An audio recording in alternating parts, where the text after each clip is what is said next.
Hi, and welcome to my week 5 in review meeting video. Sorry. Um, so I wanted to give you feedback on your fieldwork site projects and on the unplanned journeys post. So, your fieldwork site projects, many people had very creative fieldwork site projects. Thank you for sharing them with me. I saw the integration of materials from ECE 410, and we are going to use these in week 7. So, you will have the opportunity to see the creative work developed by your colleagues in week 7. So look forward to that.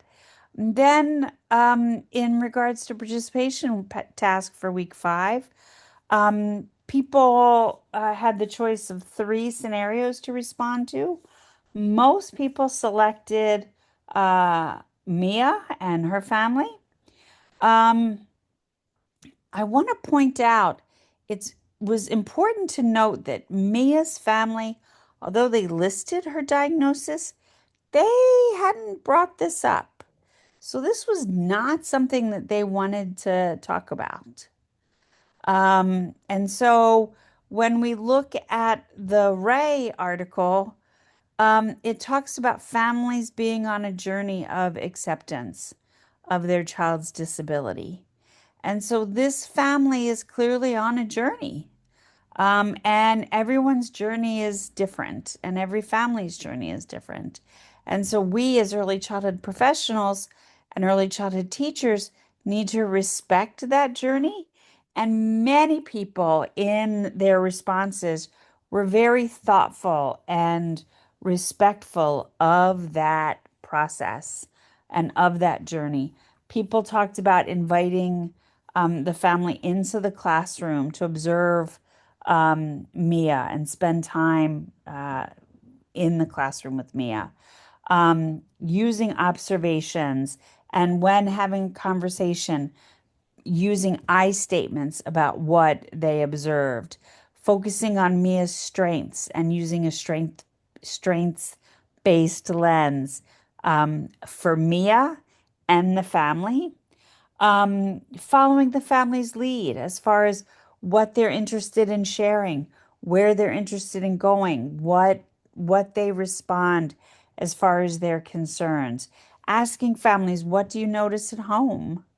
Because families might have a different take on what they're seeing. Engaging in a conversation and having it be a dialogue and using the resources from Croft to really think about what the dialogue is. Having material prepared based on what the dialogue looks like, right? But making it a conversation where you're listening and taking in what the family says and being responsive to where they are.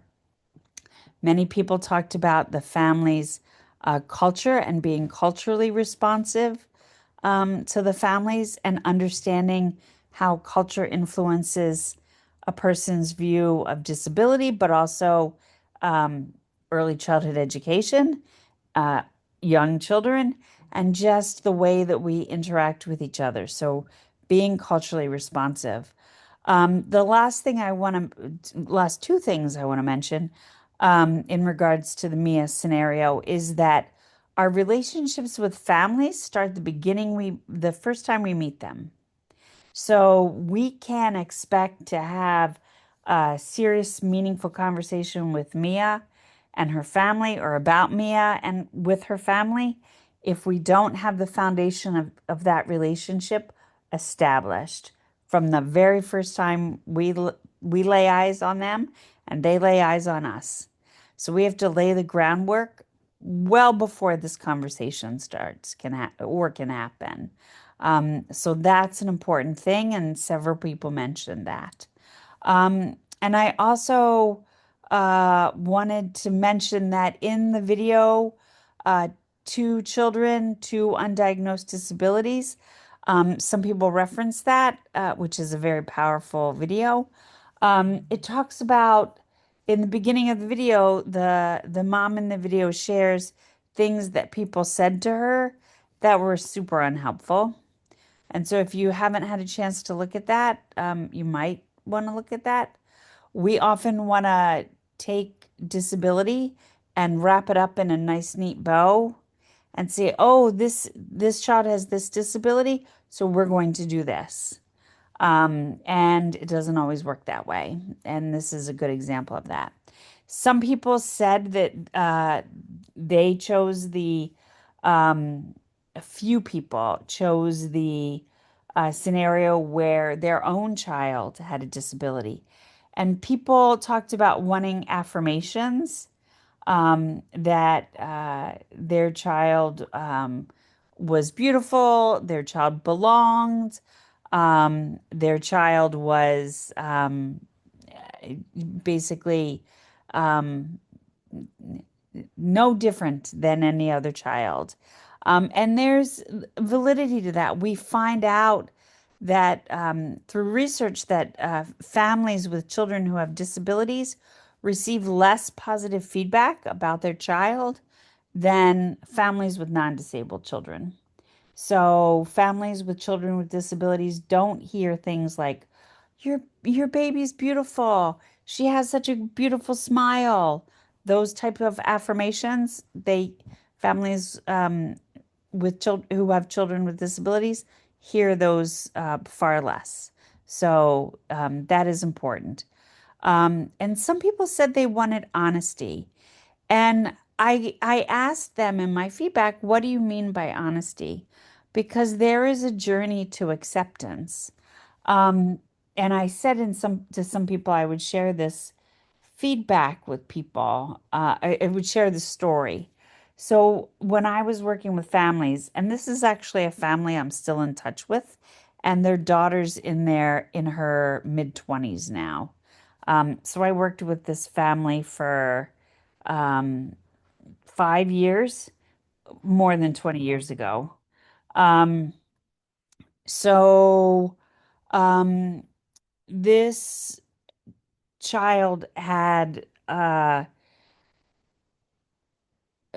she had a I worked with her as soon as she got home from the neonatal intensive care unit, and she had complex medical diagnoses as well as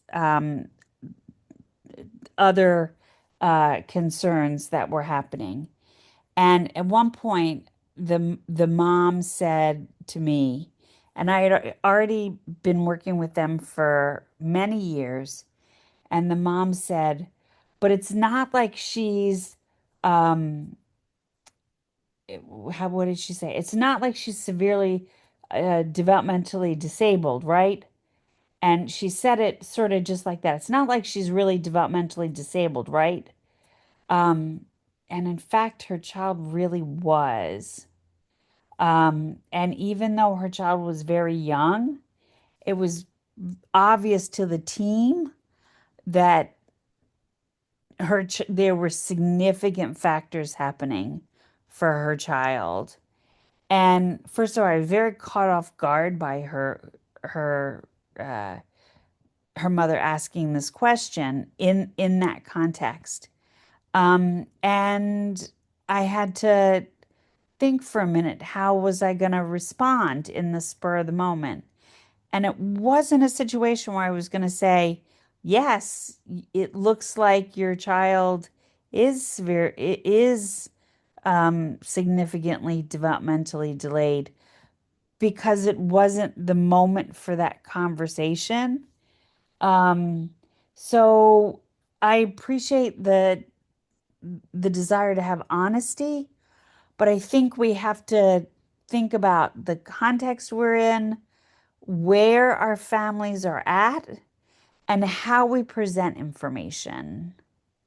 So I could have said, yes, you are right. Your child is significantly developmentally disabled and probably will be for the rest of her life. And the fact of the matter is, she is.